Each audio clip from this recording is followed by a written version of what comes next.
തൃശൂർ മണ്ണുത്തി നെല്ലങ്കരയിൽ പോലീസിനു നേരെ ഗുണ്ട ആക്രമണം.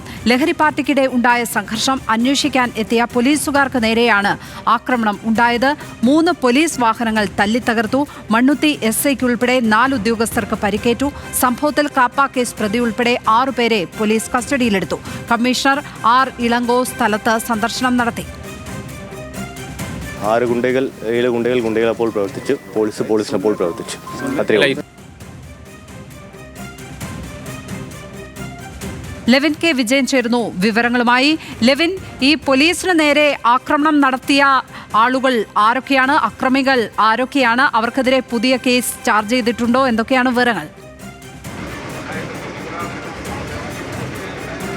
ലക്ഷ്മി, സമീപകാലത്ത് കേരളത്തിൽ ഒറ്റപ്പെട്ട ചില ആക്രമണങ്ങൾ പോലീസിന് നേരെ നടന്നിട്ടുണ്ടെങ്കിൽ അതിനേക്കാൾ വലിയ സംഭവമാണ് തൃശ്ശൂരിൽ നെല്ലങ്കരയിൽ ഇന്നുണ്ടായിരിക്കുന്നത് എന്നുള്ളതാണ് ഏറ്റവും പ്രധാനപ്പെട്ട കാര്യം. ഈ പരാതി അന്വേഷിക്കാനെത്തിയ പോലീസ് സംഘത്തിന് നേരെ അതിക്രൂരമായ ആക്രമണമാണ് നടന്നിട്ടുള്ളത്. ഗുണ്ടാ സംഘങ്ങളുടെ നേതൃത്വത്തിൽ കൺട്രോൾ റൂമിൽ നിന്നും മണ്ണുത്തി പോലീസ് സ്റ്റേഷനിൽ നിന്നും എത്തിയ ഉദ്യോഗസ്ഥരെ വളഞ്ഞിട്ട് ആക്രമിക്കുന്ന കാര്യമാണ് സംഭവിച്ചിട്ടുള്ളത്. ഇന്ന് പുലർച്ചെ 3 മണിയോടുകൂടിയാണ് തൃശ്ശൂരിലെ മണ്ണുത്തി നല്ലങ്കരയിലെ വൈലോപ്പള്ളി നഗർ എന്നുള്ള സ്ഥലത്ത് ഒരു സ്ത്രീ വിളിച്ചു പറഞ്ഞ പരാതി അന്വേഷിക്കാനെത്തിയ പോലീസിനെ ആക്രമിക്കുന്നത്. തൃശ്ശൂരിലെ 2 കൊലപാതക കേസുകളിൽ പ്രതിയായിട്ടുള്ള ബ്രഹ്മജിത്ത് എന്ന് പറയുന്ന ഗുണ്ടയുടെ നേതൃത്വത്തിലാണ് ആക്രമണം നടന്നിട്ടുള്ളത്. അതിക്രൂരമായ ആക്രമണത്തിൽ പോലീസുകാർക്കായിട്ടുള്ള മണ്ണുത്തി സ്റ്റേഷനിലെ ഗ്രേഡ് SI ആയിട്ടുള്ള SI ജയന്, സീനിയർ CPO അഞ്ജു, CPOമാരായ ഷനോജ് ശ്യാം എന്നിവർക്കാണ് പരിക്കേറ്റിരിക്കുന്നത്. ഒരു വനിതയടക്കമുള്ള ആളുകൾക്ക് ഗുരുതരമായി ആക്രമണത്തിൽ പരിക്കേറ്റു എന്നുള്ളതാണ് അറിയാൻ കഴിഞ്ഞിട്ടുള്ളത്. ഏതായാലും പോലീസ്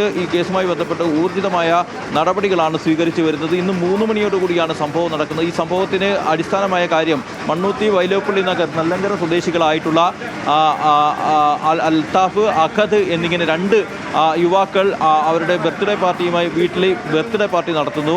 ബ്രഹ്മജിത്ത് അടക്കമുള്ള ഗുണ്ടാ സംഘങ്ങളിൽപ്പെട്ട ആളുകൾ ഈ വീട്ടിൽ പാർട്ടിക്കെത്തുന്നു.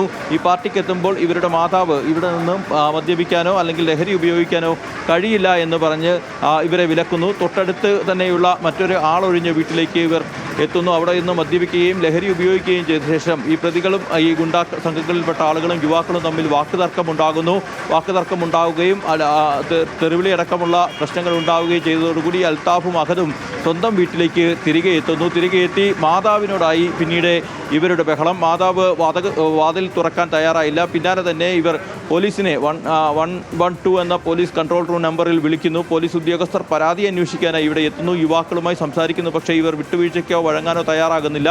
പോലീസിന് നേരെ ഇവർ ആക്രമണത്തിന് ശ്രമിക്കുന്നു. മറ്റുള്ള പോലീസുകാരെ കൂടി ഈ സംഘത്തിലെ ഉദ്യോഗസ്ഥർ വിളിച്ചു വരുത്തുന്നു.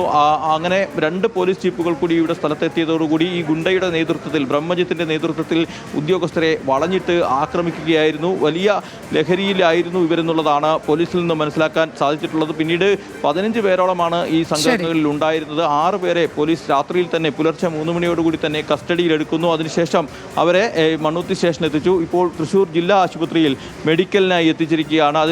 അതിനുശേഷം വലിയ തോതിലുള്ള ഒരു ആക്രമണം തന്നെയാണ് അവിടെ പോലീസിന് നേരെ നടന്നിരിക്കുന്നത്. ഒരു സംഘടിതമായ ഗുണ്ട ആക്രമണം തന്നെയാണ് നടന്നിരിക്കുന്നത്. അതിന്റെ വിവരങ്ങൾ പങ്കുവയ്ക്കുകയായിരുന്നു ലെവിൻ K. വിജയൻ.